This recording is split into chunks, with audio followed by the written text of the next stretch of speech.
Hi everyone! We're going to discuss referral system development and networking or advocacy resource mapping. First, let's discuss the referral system development.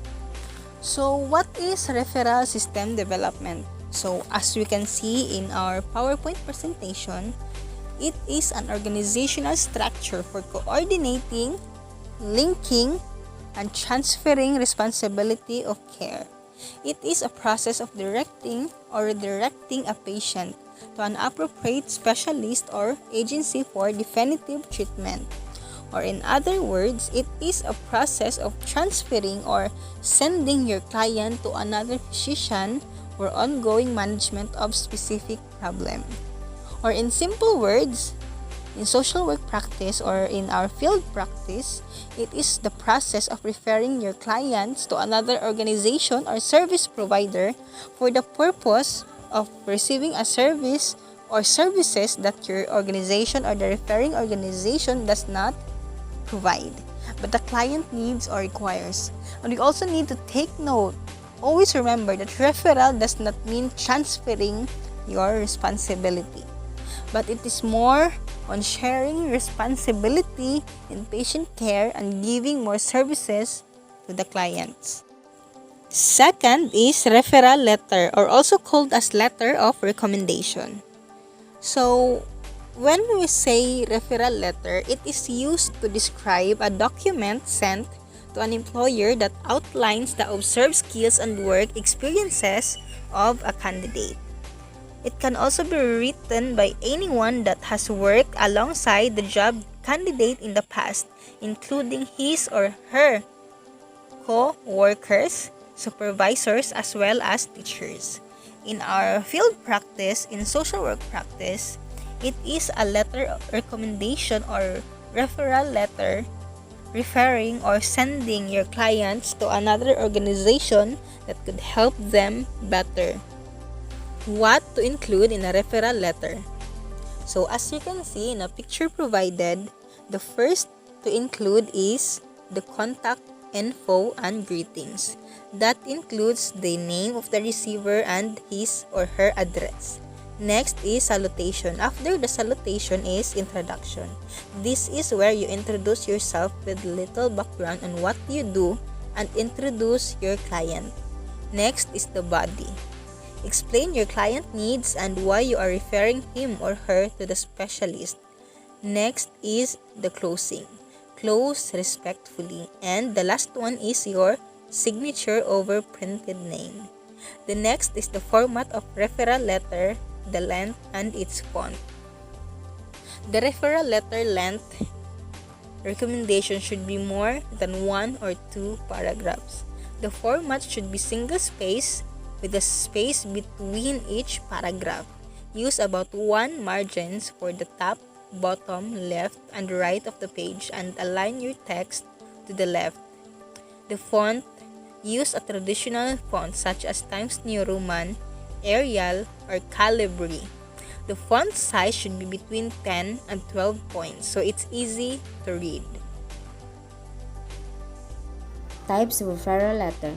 First type of referral letter is a professional reference letter. It is usually written by a supervisor, colleague, client, teacher, or professor that is well acquainted with your accomplishments in a work type setting. If someone who works for you is moving to a new city or looking for a new opportunity, she or he may request a professional reference letter. This letter can be helpful during the job application process, whether the employee is moving to a new position in a different division of the same company or to an entirely new employer. Example: company referral letter. This letter is usually written by the employer. Inside of this letter is the names and personal contact details of individuals who will write and receive the letter, business names of the organization that will write and receive the letter, date, salutation, give an overview of the applicant's strengths, add a closing statement, and lastly, leave a signature. Another example is the medical referral letter. Inside of this letter is the date, name of the receiving consultant and the specialty clinic or department, name and address of the hospital, and hospital unit number, salutation, past medical history. Second type of referral letter is a character or personal reference letter that can be written by a family friend, mentor, or neighbor who can attest to the traits that would make you a good candidate for the position you are seeking. Example of this is the personal referral letter. State who you are recommending and what you are recommending them for. State their best qualities and describe how long you know the person and in what capacity. And lastly, put the date. The basic principles of referral system. It should be number 1, merit in the referral process. This means that you should have the quality of being particularly good or worthy, especially so as to deserve a praise or reward. The second is practical. You need to make sure that it is not a waste of money and time. The third one is individualized to client. Referral that meet the need of one patient, not large number of patients. Welcome to Networking Advocacy and Resource Mapping. What is networking? Networking is the exchange of information and ideas among people with a common profession or special interest, usually in an informal social setting. Example of networking: a guy who is sharing ideas and information using technologies like laptop, cell phone, and other techno that can transfer information. Here is an example of networking image. As you can see in the picture, there is only one sender that transfers information in its subcapital. The same with resource mapping. It really needs subdivision to disseminate information to advocate its idea and its insight through mapping and planning.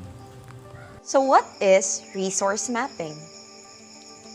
Resource mapping is the process of identifying what is valuable in your community and developing strategies for mobilizing those resources. It is also known as asset mapping. Resource mapping is used to align resources and policies in relation to specific system goals, strategies, and expected outcomes. Resource mapping also acknowledges that individuals, organizations, and local institutions all have the capacity to create real change in their communities, but that no agency can do it alone. Resource mapping can also support the creation of strategic plan to improve the alignment, coordination, and ultimately delivery of services. For example, mapping of youth services, supports, and programs in a community can lead into 3 outcomes. First, the identification of resources available to individual youth in a particular community referred to as youth mapping. Number 2, the identification of new or additional resources to sustain existing specific youth activities or initiatives within a community. And last, the identification of resources to assist in creating and building capacity to support a more comprehensive community system for serving the youth. How resource mapping be a help to transform your community?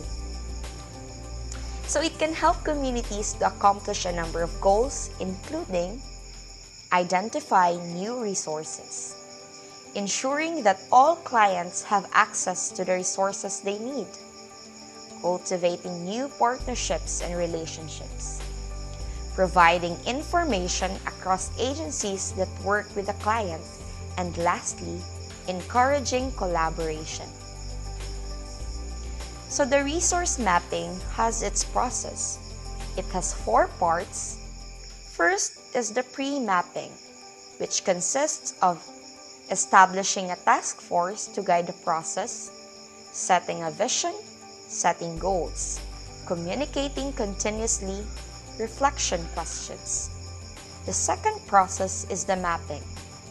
Consists of identifying resources, developing mapping tools and strategies, gathering of information, communicating and using mapping results, and reflection questions. Next is taking action.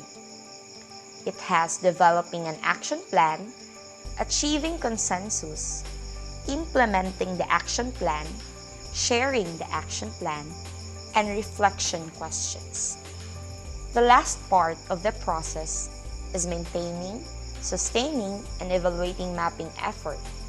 Consists of evaluating progress, maintaining the momentum, sustaining the effort, and lastly, again, reflection questions. So that will be all about the resource mapping. Thank you.